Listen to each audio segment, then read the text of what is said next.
FanDuel has moved the line from the Tennessee-Oklahoma game to the Vols were 5-point underdogs to now 2.5-point favorites. What do you make of that? So your first thing you think is someone is hurt, right? But then you look at it, you're like, no, they're actually getting Anderson back. So what this probably is market correction. This has been mispriced, and we started this at 5.5, and we wanted to be conservative with the way that we were repricing this, but we can't be because Tennessee's just flat out better than Oklahoma. Oklahoma has problems, like they do. But I said this at the beginning of the season, and when I saw Oklahoma in people's top 10, top 15. I'm like, either they're complete disruption in college football or they're a 7-5 football team if they beat Tennessee. Just you don't go take guys from SMU and North Texas and things like that and you walk 3 total starts on your offensive line for your team and then you go to the SEC and it gets better. I have a hard time believing that's going to happen. So I think that Oklahoma's not very good. I think Jackson Arnold is kind of on his own. And I think Vegas looked at it and said, we are going to lose our backsides if we don't adjust this.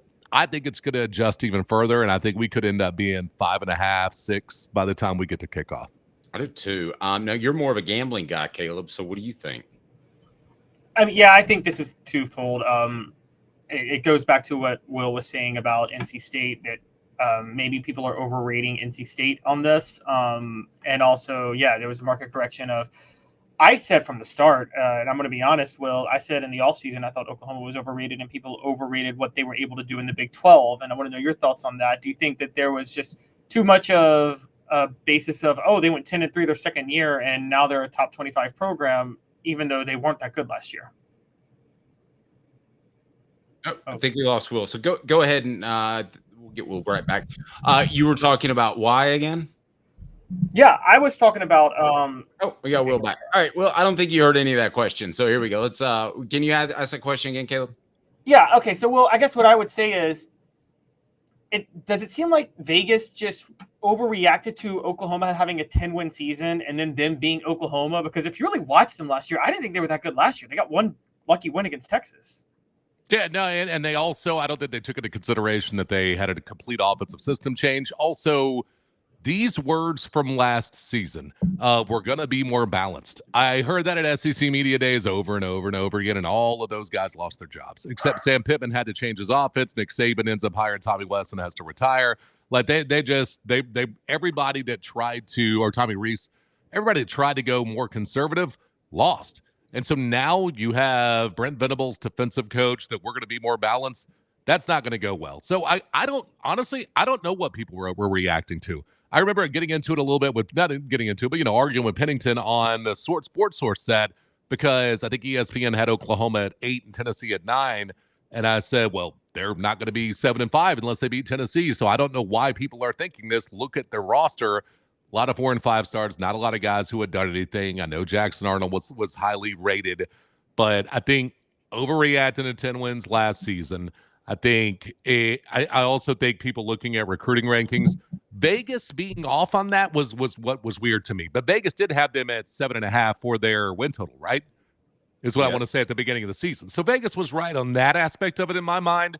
But when it came to the actual lines of the games, that's where I think Vegas missed it. But I have said since midsummer that the entire media in college football is blowing it on Oklahoma. That Vegas has it right.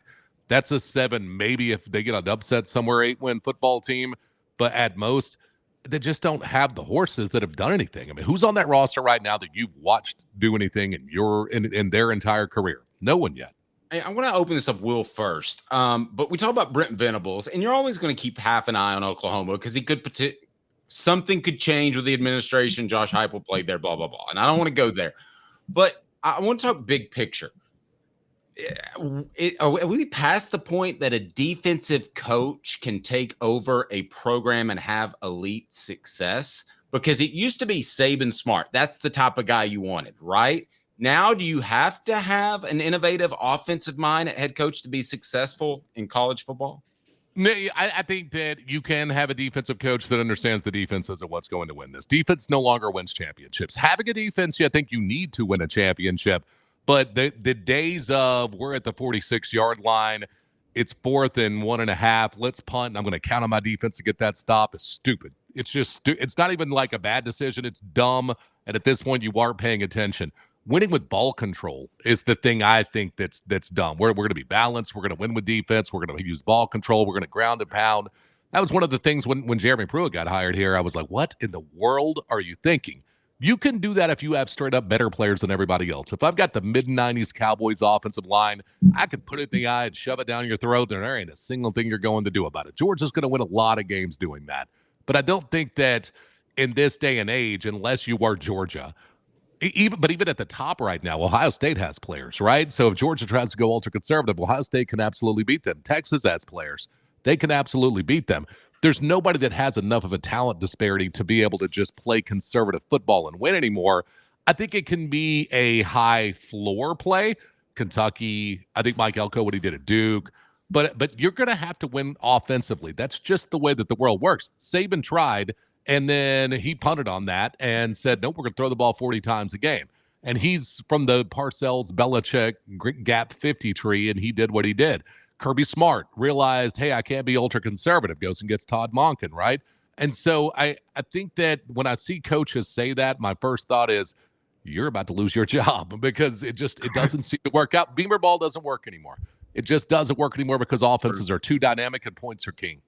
Well, we wouldn't even use the term Beamer ball if it wasn't for Mike Vick making them relevant because they had a special quarterback. Will, with this Tennessee football team, and I'm just curious what you get in the community. You and I are in the community. What you get from them, because this to me feels oddly like the '98 team, where I feel like everybody's just waiting for something to happen and something's going to go bad. What feel do you get? I get the feel that people are still waiting to see if, hey, this could be special. It's kind of been like that through Heupel's entire tenure, and I haven't understood that because Heupel was a good coach when he got here. Tennessee hadn't hired a good coach since Philip Fulmer. So it didn't. I guess Lane could have been a good coach. You could see the potential. But Butch Jones took over what Brian Kelly did and did worse with it at two different places. So I didn't understand why everyone was so apprehensive with Heupel, but his entire tenure's kind of been like, let's wait and see. And I think that's where people are right now of let's wait and see. I do think that there's an expectation of now 10-2, but I don't think anybody thinks you have anything for Georgia. I think most people presume you're going to lose to Alabama. But I don't think anybody's waiting on this Oklahoma loss to happen or waiting on Arkansas to shock you in Fayetteville coming up out of a bye week where Josh Heupel's 8-1. I don't think we're at there's an apprehension as much as it is Tennessee because people bought into Derek Dooley and Jeremy Pruitt and stupid things like that. Now Josh Heupel and any coach that comes behind him is probably always just going to have to prove it versus being given the benefit of the doubt.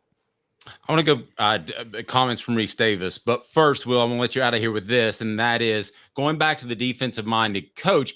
I think it's easier to go the other way in terms of Josh Heupel being able to slow it down like he did at the line, ran some clock, than it is to go the other way. And, hey, I'm going to have an explosive offense all of a sudden. Does that make sense? No, it does. I think, look, Nick Saban said something Saturday on the 7 o'clock Sports Center because I woke up early forgetting there wasn't soccer this weekend in England. But I'm watching the 7 o'clock Sports Center of all things. And Nick Saban's doing a hit with whoever the host was and says, and I don't even remember the team he was talking about. He said, well, their problem is they didn't have splash plays last year. And splash plays are the thing that makes up a talent disparity. And so if you look at guys like Mike Leach that could go anywhere and just win, he won in Lubbock, Texas. He won in Starkville, Mississippi. He won in at Washington State. I don't know if Nick Saban could win at those places because you cannot get players. And so, I mean, he win, but I don't know if he win like Leach did even. What a decided schematic advantage does offensively is make your team, is it makes up for a talent disparity. No, a decided defensive advantage, schematic advantage, doesn't, because it's still hat on a hat, man on a man, and they're your guy versus their guy. It's still me versus you lining up across each other. And that's just not possible unless you have the Jimmies and Joes to get it done. But if you have an offensive scheme that gets it done, yeah, you can make up a lot of ground when it comes to talent.